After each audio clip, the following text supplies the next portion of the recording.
Well, everybody. It's been a while. I'm Nate Eaton in our studio in Idaho Falls. Want to be sure you can hear me and that you can see me. I'm getting the thumbs up from outside our studio window that Jordan can see us. So thank you for being here. A lot of news to cover. Thought I'd come on and talk about what happened yesterday at Chad Daybell's case and then what happened this morning with Lori Vallow Daybell. If you have questions about either case, post them in the comments. Peggy's going to be moderating this and polling questions and sending them to me. I'll try to answer as many as I can because several of you have sent me questions and I just haven't had the time to get to them all. So I think we're good across all platforms and I'm getting the thumbs up. Let me give you a little bit of background before we get going about Lori Vallow Daybell. I had heard last week that she was going to be moved by plane, and that there was a weather issue. And by the way, the sheriff confirmed this all today in Maricopa County.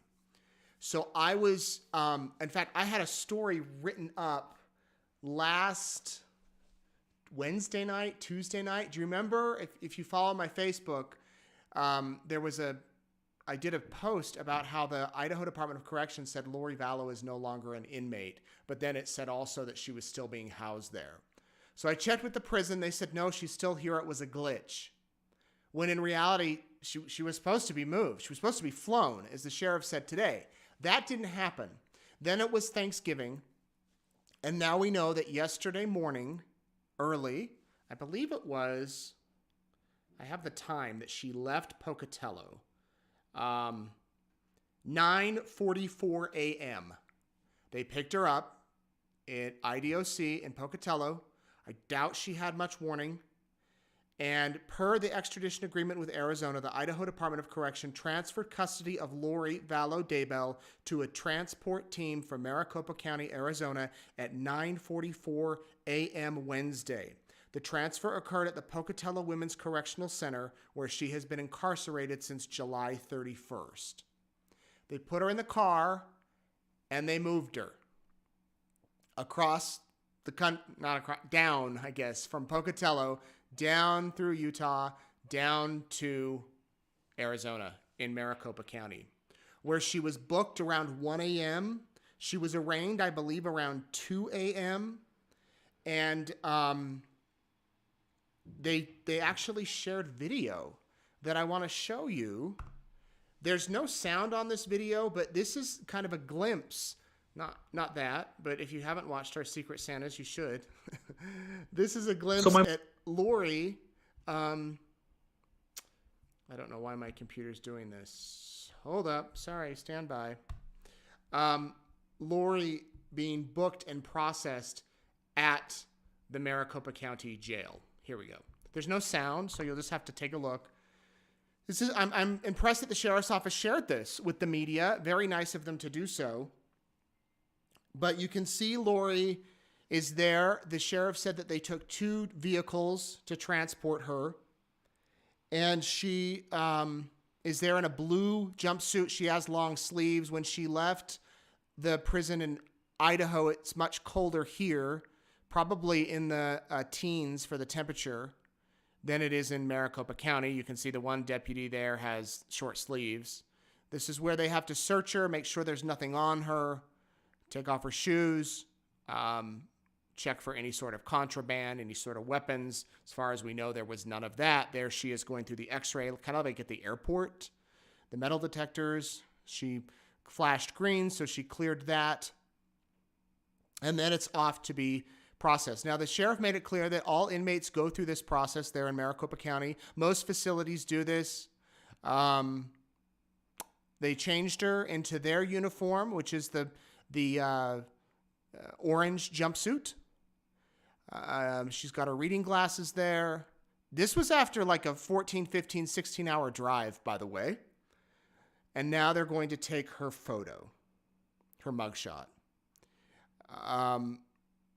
I mean, if you're just tuning in, we're kind of doing a recap about the latest on Lori Vallow Daybell, the latest on Chad Daybell. He was in court yesterday. Here's where they took her mugshot. And then you'll see it here shortly. It'll pop up. There's where they took the picture. And they took one from the side, and there it is. There's the mugshot. I believe this is the 9th or 10th mugshot that she's had. We put them all together, and you can see them if you're interested in that. So here's the interesting thing in Arizona, at least in this jurisdiction, from what I understand. They have court going all the time. This happens in a lot of bigger cities. So you're booked, you go right into the court, and you appear. And this is what happened with Lori. This is her very first court appearance in Arizona on these charges. I'm going to play it for you. It's about 3 minutes long. So you can see that she has some questions for the judge about the charges. He reads her the charges, and this is what happened there. Wait. Okay, I'm sorry.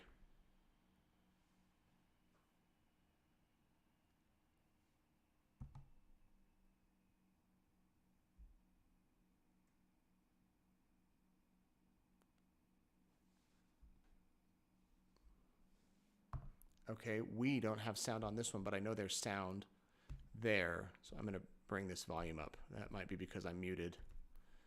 But this is, I'll walk you through the sound here if you can see Lori.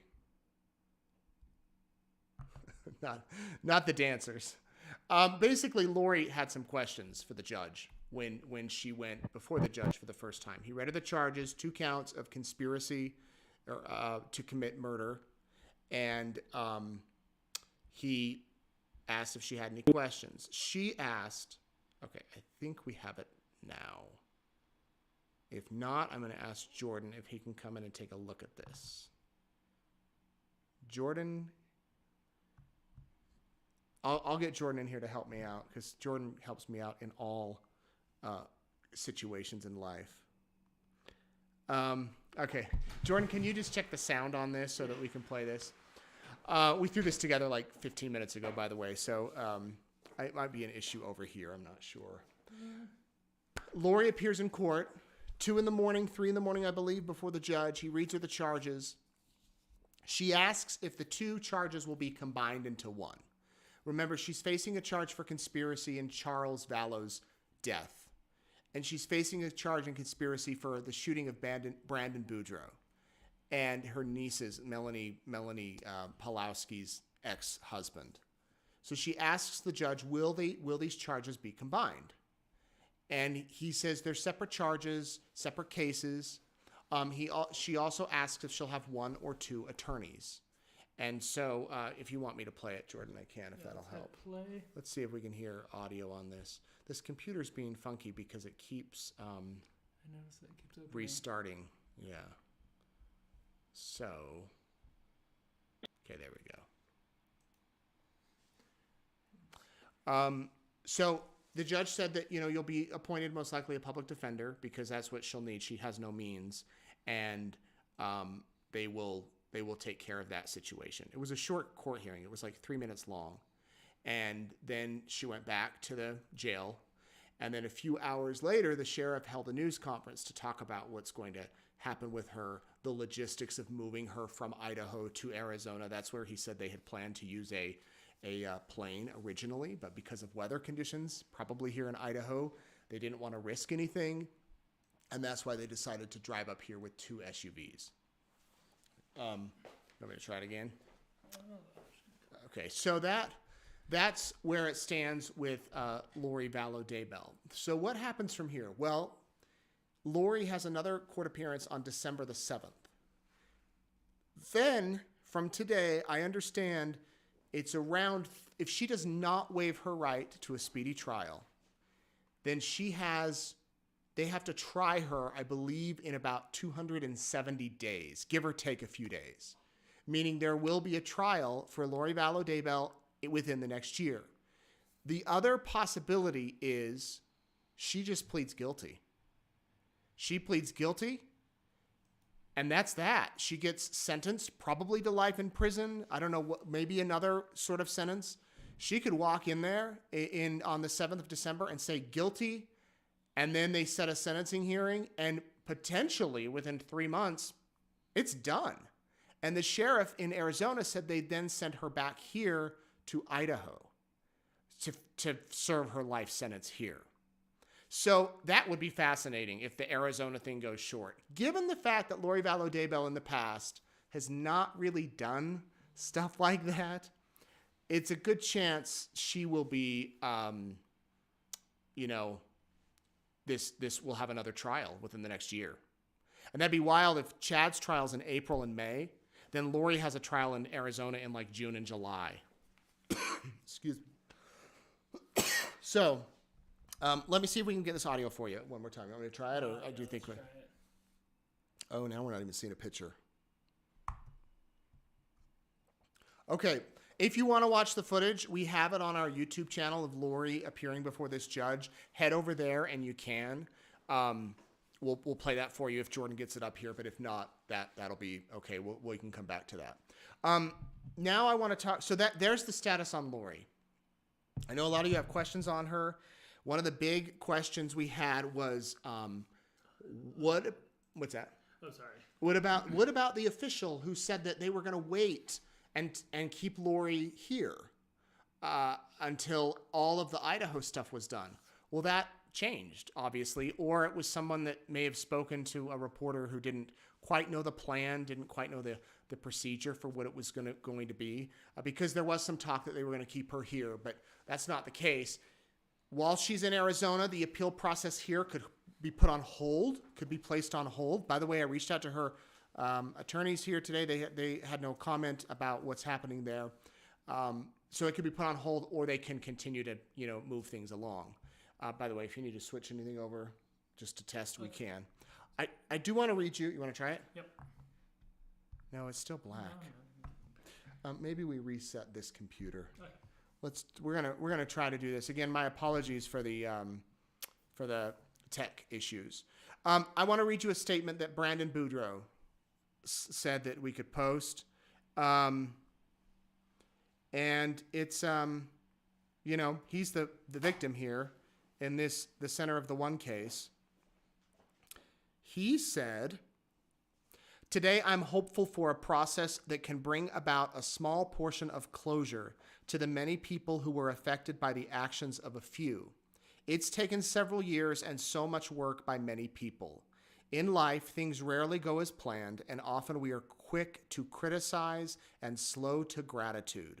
Of course, I wish many things happened differently, but today I choose gratitude towards those who are helping to create accountability, and hope that this process leads to healing and closure." Nice statement there from Brandon. So again, that was his statement. He was married to Melanie Pawlowski, Lori's niece. He was Lori's nephew-in-law. Now let's talk about Chad.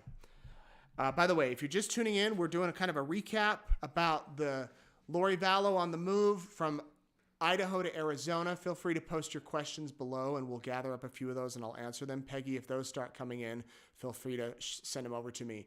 And we're going to talk about Chad right now. So Chad Daybell had a hearing yesterday in Fremont County. A lot of stuff. It was like 4 hours. A lot of stuff being discussed. His trial is April 1st. It's coming up very soon. We'll be doing this every night before we know it, this Courtroom Insider, so I hope you'll tune in at then. Chad was dressed in his white shirt, blue tie. He had shackles on his ankles, handcuffs on. To me, he looked like he had aged a bit. He had more gray hair. I haven't seen him in person since I think early last year. I heard something. I think we're good. Okay. We just haven't had, so Jordan thinks we're good. Yeah, we're going to play you that footage of Lori being her court appearance just here in a moment. And then we'll talk a little bit more about Chad.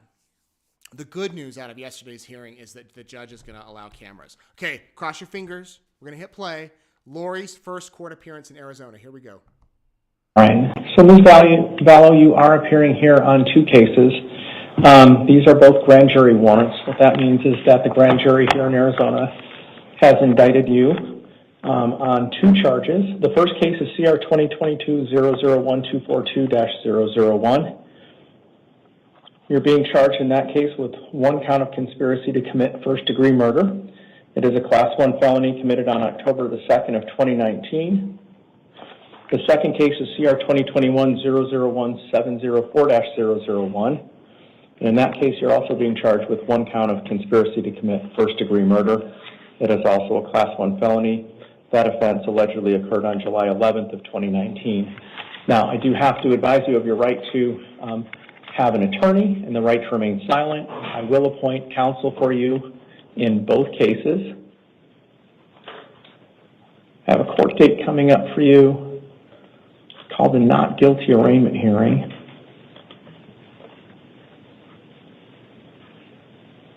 Give me just a second. That hearing is going to take place in the downtown Phoenix Superior Court in our Central Court building. And the date is going to be next Thursday, December 7th at 8:30 in the morning. In both cases, you've been extradited from the state of Arizona. You're currently under the jurisdiction of the Idaho Department of Corrections. That makes you non-bailable at this hearing. So you're not eligible for bail in either case. You do have your court date. You know a lawyer is going to be appointed for you. Do you have any questions? Are those cases going to be combined, or are they going to be done separately? Well, they are two separate cases, but they're going to be handled at the same hearing. Okay. Okay. So you can talk to your lawyer, but they are two separate cases, which means that you'd have two separate proceedings going forward if it goes to trial. Okay. Okay. Any other questions, Ms. Vallow? Just one attorney, or more attorneys will be assigned? Well, at this point in time, you're likely going to have the one lawyer represent you at this particular hearing. What the Maricopa County Public Defender does at this point in time with respect to who they assign for counsel for you, or how many lawyers you have, or anything like that, that will be between you and your lawyer. Okay. Okay. Any other questions? So you're saying that will I get to talk to them before that arraignment hearing, or will just at that arraignment hearing they'll be assigned? Well, typically you do meet your lawyer at that arraignment hearing. Under the circumstances of this case, they may reach out to you before that hearing to have discussions with you. There is also a telephone number that you're going to have on your paperwork that will be able to connect you with the Maricopa County Public Defender's Office. Okay. All right. Thank you, Ms. Vallow. I appreciate it. All right. Here we go. Her first court appearance. Learn how your body can be fooled into fasting mode, all while to the point. And her next court appearance is the 7th. Now, a few hours later, the sheriff held a news conference. It was very nice to have the sheriff hold this news conference, and he gave details about the lorry getting booked and the process and all of that. I want to play you some of the news conference because this will answer a lot of your questions. So here we go. In custody at one of the prisons. We sent 4 deputies, more predictable and more within our control, that if we were going to transport her, that we wouldn't have to deal with any kind of weather conditions or air travel challenges. So our deputies left on the 27th for Idaho, arrived there, stayed for a day to prepare, and brought her back. We sent 2 extradition deputies, a supervisor, and 1 deputy from our K-9 division, but it's just because she's a female deputy. We want to make sure there was a female accompanying suspect Vallow in her travel back. It was about an 18-hour trip. In my statement, as you saw, I talked about the fact that we do about 250 plus extraditions every year. So this is not new for them. The uniqueness, or maybe the circumstances involved in this particular case, are very high profile and much to the interest of our local and national audience. I don't want to diminish it. It is what we do, as I stated, and we do it very well. Whether it is her or any other fugitive who's wanted in the state of Arizona, we're going to facilitate transfer into our custody so the prosecutor's office can prosecute them effectively. She had her initial appearance at about 2 a.m. when she was remanded without bond. So the case will now be in the hands of the county attorney. While in our custody, at the conclusion of whatever happens with the court case, she will then be returned to Pocatello, to their Department of Corrections. So I want to thank them for their cooperation and facilitation of this also. And I also want to just recognize and express gratitude to our team here, the deputies that spent 4 days on the road to bring her back safely. We do have a really, really good video for you, which I can't show you right now, but we'll get it to you of bringing her into the jail where you get a good look at the process, the initial process of her custody. So I don't, there's not a whole lot more depth to it than that. I just want to make sure you heard from me the status of it, and I'm happy to answer a few questions if they're related to this case. Sure. I'll start with I was going to say, will she be kept in any sort of segregated situation, or is she going to be in just booked regularly in which jail? Yeah, no, that is a good question. She will be. She's deemed to be high security, so she'll be isolated in a high security area of the Estrella jail. Tell us what goes into a process such as this. You've dealt with high-profile inmates in the past. That's not new, but obviously this planning has been going on, I would assume, for some time. It has, and we wanted to make sure that it was, during my tenure as sheriff, I feel like our focus has always been about being really fundamentally sound and less about the bells and whistles. And the men and women who put the planning and preparation took everything into consideration. As I said, we had challenging weather conditions. The last thing we wanted to do was try to fly and get stuck in an airport where suddenly now we're in a space where there's a lot of community members and others, and it takes an extensive period of time. If we're going to travel that road, we need to make sure that we had the appropriate vehicles. As I said, we sent a female deputy to make sure that we had a female deputy accompanying a female inmate. We sent those from our FATE detail, and extraditions facilitated this because we're the best at managing any kind of transfer of custody or apprehension of those deemed to be dangerous. And make no mistake about it, sometimes I think we look at a person and judge them by appearance, and we go, well, this is a relatively moderate-sized female. What kind of a threat can she be? She is as much, if not more, of a threat to the harm of others as any other dangerous criminal we've had in our custody. So we figure out the entire route and map the challenges of where we're going to stay, how we make sure that our employees get the rest necessary to come back safely. I think it was an 18-hour drive back. Is that correct? About 18 hours? Yeah. So we'll call it planning an extensive road trip that just happens to include bringing back a dangerous fugitive. Can you clarify this?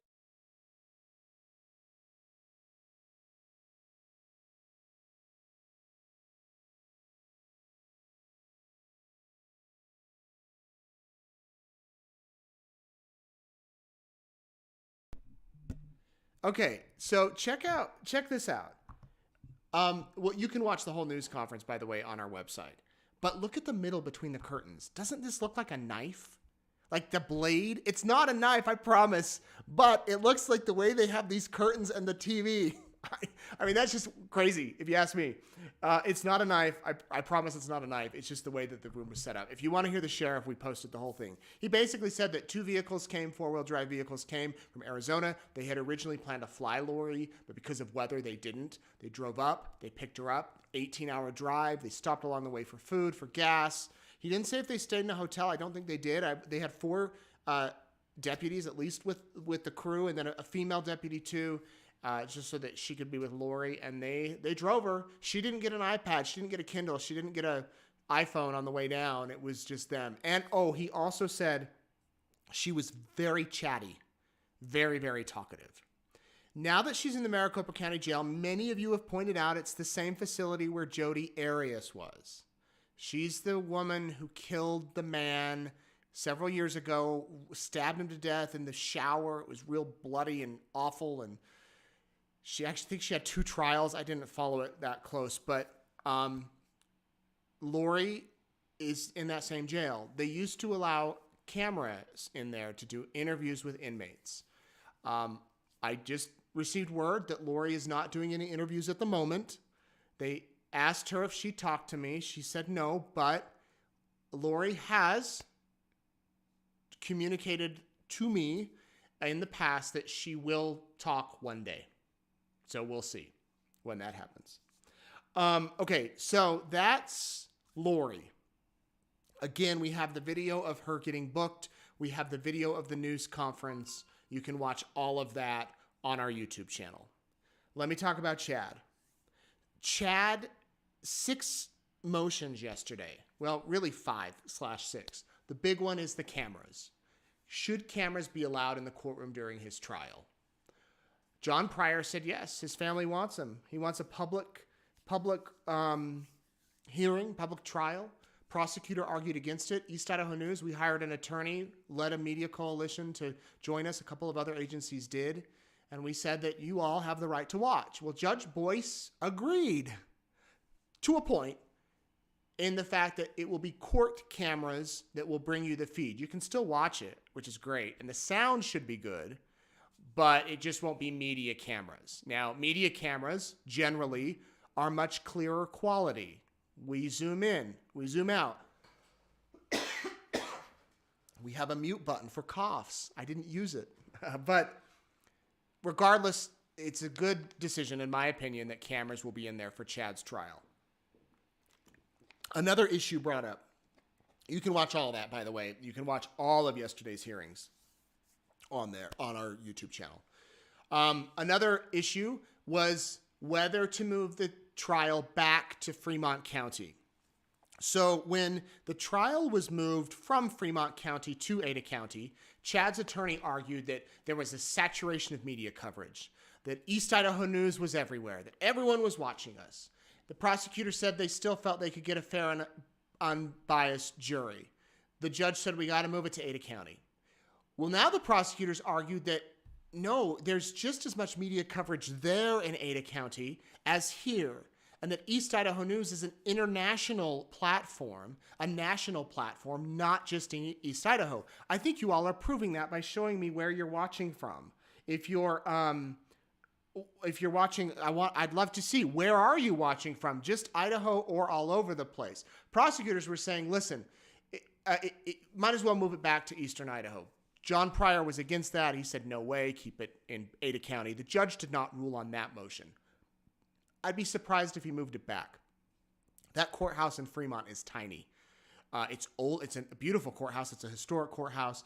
Ada County is more secure. I mean, the Fremont County Courthouse is secure, but Ada County, they just went through Lori's, and they have the process down. So I imagine it will stay, but who knows? Judge Boyce could surprise us and move it back here. Another motion that they heard yesterday, really it was two motions to take the death penalty off the table. Chad's attorney, John Pryor, argued that his client, Chad, is less culpable than Lori Vallow. That she was more culpable and she didn't get the death penalty, so why should Chad get the death penalty? That was his argument, that he's not as culpable as she is and she didn't get death, so she shouldn't face it. Judge didn't rule on that. Prosecution argued that it should stay on the table. And, you do wonder about Lori Vallow. In one sense, if she wanted to avoid the death penalty, she was smart in a way by not waiving her speedy trial. Because otherwise, the judge would have likely delayed it and she would have faced death. Because she pushed through, they got death penalty off the table. There was that hearing. That motion, the judge did not rule on the death penalty motion. Another motion the prosecution filed was to clarify and change some of the language in the indictment. A couple of them were clerical errors, months. They asked to remove an S. Some was removing words like and/or.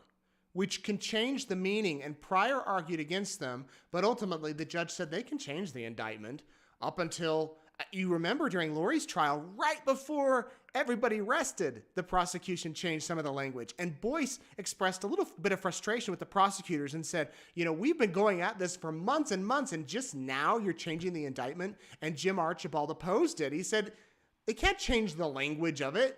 I mean, what if all of a sudden you redact a whole paragraph or something, which is not happening in this case, by the way. But that was the argument. But the judge said they have the right to change the indictment. They changed the indictment. And then the final motion was about consistency in arguments. John Pryor wanted the judge to force or make sure that the prosecutors are consistent in the arguments they had at Lori's trial during Chad's trial. He said, during Lori's trial, they repeatedly said Lori was the ringmaster. Lori did this. Chad wouldn't do anything without Lori. They can't, according to Pryor, say at Chad's trial, Chad was the ringmaster. Chad was this. That they can't change their arguments. That was Pryor's argument, that they have to be consistent in how they argue this, and they can't flip-flop. Rob Wood stood up and said, we're not going to do that. And he accused Pryor of taking him out of context, some of the phrases. He said, our core theory will be the same on both trials. that Chad and Lori and Alex Cox and maybe other co-conspirators were involved in the murders of 3 people. That's the core theory. They conspired with each other and it happened. The judge said he sees no sign of the prosecutors doing that, changing their theories, changing their arguments, whatever. He said if it did come up during the trial, though, Pryor could raise it. So that motion, didn't really go anywhere, but you know, they're being watched. So it was a long hearing. Like I said, good news that we're going to have cameras in the courtroom, and maybe it'll get moved. I don't know. We'll have to see. Okay, I think that kind of recaps it. If you have questions, I want to answer them as best as I can. Peggy's sending them to me, so I'm going to go through these as well as we can. Was Lori driven or flown to Arizona? She was driven 18 hours. You may have heard that. They were going to fly her. That was the plan with a state plane. It's a lot quicker. It's a lot more secure in many cases to fly. You pick them up, they're there in 2 hours, done. Maggie, do we know if Arizona allows cameras? Yes, they do. I mean, it's up to the judge, but there is a presumption that there will be cameras. It's very rare if there's not. So I'd mentioned Jodi Arias. Jodi Arias, there was cameras in that trial.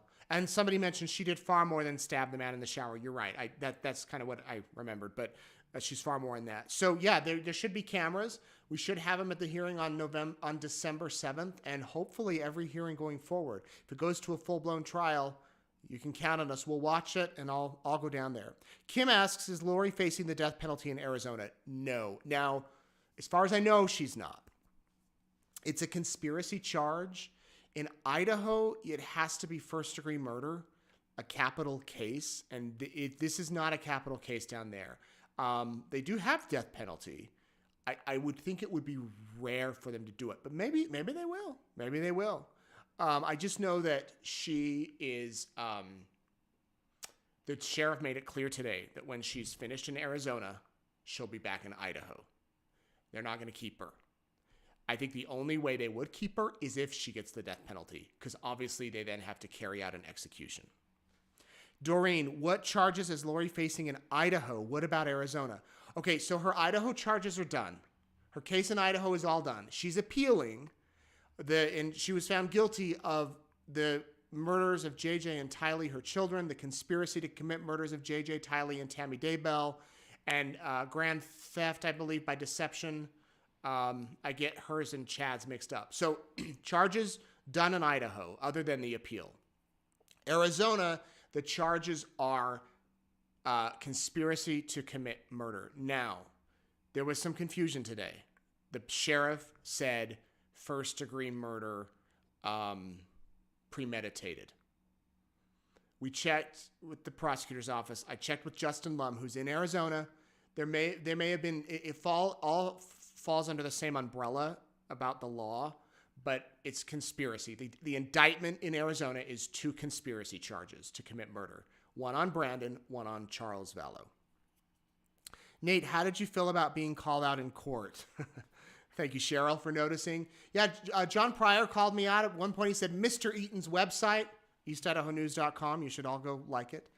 And then he pointed me out again, saying that, he'd see photos of himself on our website. It was a little awkward. I'll tell you what, there was some attention. Reporters, we try not to be the story, just report the story. I know John Pryor. He's been polite to me, not when the cameras are rolling. He did subpoena me, by the way. Do you remember that? He gave me a subpoena. Luckily, we got that quashed. But it was weird, honestly, being called out in court. But weirder things have happened. Steve, can she have the same attorney in Arizona as here? No. Unless that attorney is licensed in both states. And her attorneys here are not licensed in Arizona. She'll have a public defender in Arizona. They will represent her there. Jim and John Thomas and Jim Archibald are done with the case here. And but she has another attorney who is her appellate attorney here in Idaho. Jana Lee, when the trial is over and it's all said and done, where will Lori be housed forever? Good question. Idaho. From what the sheriff said today, from what I have heard, She is still a Department of Correction Idaho inmate. She's just on loan to Arizona, you could say. So she's still under the umbrella, but she's not in their custody. And when Arizona wraps up, if she gets a life sentence there in Arizona, they'll be served consecutively at the same time, or concurrently. Consecutively is one after the other. Concurrently, they'll be served at the same time. They'll then move her back to Idaho, where she will serve that time. Can the judge ever revoke commissary privileges? Bert says. Good question, Bert. I don't know if a judge necessarily would, but the prison could. I think if there's an inmate who behaves badly, yeah, you could lose that. You could lose that privilege. You could lose other privileges, going out to eat, not out to eat, but going out to like the cafeteria with all the other inmates. You could lose that. There are definitely punishments. Everything I've heard, Lori was a model inmate in Pocatello. Didn't cause any problems. Polite, friendly, charming. You know, not a fighter from everything I've heard. Is Chad still a member of the LDS Church? Suzanne asks. No, he's not. He was excommunicated, or he lost his membership several months ago, maybe even a year ago. More than a year ago, actually. I've seen the letter from the church saying he's no longer a member. Nate, you sound like I'm getting sick. Rest and take care. Angel, you're so kind. I'm not getting sick as far as I know. Knock on every piece of wood. Everyone in my family's been sick. Half our staff has been sick. I can't get sick because we're doing Secret Santa deliveries all month long. And like we did 6 today in the midst of all this Lori Vallow stuff. We were in Sugar City. We were all over. And it's amazing. So I just can't get sick. So I think it's just because I've been talking a lot today. My voice goes hoarse after a while. Pam, are you going to go to Arizona and cover this trial? Pam, I'm there. I'm there. I won't be at every hearing. It can be expensive, especially if there's cameras. But when the trial gets going, absolutely. Who are the conspiracy charges for? I think you mean the victims were Charles Vallow, her 4th husband, and Brandon Boudreaux, her nephew-in-law, former nephew-in-law. Are Chad and Lori in communication? Everybody I've talked to says no. But the prosecution asked the judge, Boyce, to clarify if he had a no contact order between them. And he came out and said he did not. Now, during the trials, they weren't allowed to communicate. But once Lori was found guilty and sent to prison, I think that Chad technically could have contacted her. But as far as I know, they're not in contact with each other. Are Chad and Lori divorcing? No. They are not. As far as I know, they're not. I think Lori is still strongly devoted to Chad. I don't know what Chad thinks about her, and a lot will come out during the trial. But all I've heard, everything I've heard is no. Lori is still devoted to Chad. Carol, will this be televised? I think you mean the trial. Yes, in Arizona, it should be. It should be televised. What Lori Daybell decides to do as far as pleading guilty or taking a plea agreement or something, she could just be done with it. I've heard from many people she did not want to go to Arizona. She likes the Pocatello facility. By the way, it is a beautiful view up there. The Pocatello Women's Facility is on a hill, like on a mountain. You go up this hill, and I had never been there until a few weeks ago, and it is a beautiful view. When you're not looking at cinder walls. But if you have a window or you're outside, it's a beautiful place. The warden is very polite, and it's not a bad facility from what I've heard. I know several of you who watch have been inmates there and have sent me messages about it. And if you have been, I'd love to hear your experience. But it's not a bad place, I guess you could say. She didn't want to go to Arizona. She might want to try her hardest to get back here. She might say, you know what? I'm done. Guilty. Send me back. I don't know. We'll see. She's hard to predict. All right. Well, thank you very much. I think that's all the questions we have. Thank you, Peggy, for your help. Thank you all for watching. Again, spur of the moment, last minute Courtroom Insider. Good to be back. We'll be there in Boise when the trial starts for Chad in April. And whenever Lori's trial starts, if you have any questions, you can post below. I will ask you to follow me There's my Facebook. There's my X. Need to change that little birdie to an X. There's my Instagram. And there is our YouTube channel. If you want to see any and all of the videos that I've referenced, feel free to do that when we're done. All right. I hope you all have a good night. Take care. Thanks again for watching. We will see you later.